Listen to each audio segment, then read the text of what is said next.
Supreme court ने नए नैब कानून से फायदा उठाने वालों और नैब केसेस की वापसी की अपडेट फहरिस्तें तलब कर ली। नैब तरमीम के खिलाफ चेयरमैन पीटीआई की दरखास्त की समाअत के दौरान चीफ जस्टिस उमर अता बंदियाल ने रिमार्क्स दिए।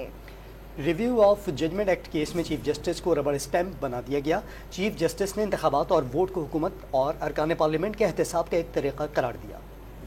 नैब तरामीम के खिलाफ चेयरमैन पीटीआई की दरखास्त पर सुप्रीम कोर्ट में समाअत हुई। चीफ जस्टिस उमर अता बंदियाल की सरबराही में जस्टिस एजाजुल एहसन और जस्टिस मंसूर अली शाह पर मुश्तमिल 3 रुकनी खुसूसी बेंच ने समाअत की। अटार्नी जनरल अदालत में पेश हुए और बताया कि उन्होंने ये नहीं कहा था कि supreme court practice and procedure act में सुकम है। अटार्नी जनरल ने 8 जून का ऑर्डर पढ़कर सुनाया और कहा उन्होंने लफ्ज नकाइस नहीं ओवरलैपिंग इस्तेमाल किया था। चीफ जस्टिस ने रिमार्क्स दिए कि नैब तरामीम से कई जराइम को खत्म किया गया, कुछ की हैसियत तब्दील की गई, कुछ जराइम को साबित करना ही इंतहाई मुश्किल बना दिया गया। नैब तरामीम में बहुत सी अच्छी बातें भी हैं। नैब तरामीम केस को मुकम्मल करना चाहते हैं। चीफ जस्टिस उमर अता बंदियाल ने review of judgment act case का हवाला देते हुए रिमार्क्स दिए कि प्रैक्टिस एंड प्रोसीजर एक्ट में चीफ जस्टिस को रबर स्टैंप बना दिया गया। चीफ जस्टिस ने नए कानून से फायदा उठाने वालों की फहरिस्त तलब करते हुए रिमार्क्स दिए कि एक फहरिस्त नैब जमा करा चुका है, इसे मजीद अपडेट करके दोबारा जमा कराया जाए। चीफ जस्टिस ने करार दिया कि एहतसाब जमहूरियत की बुनियाद होता है।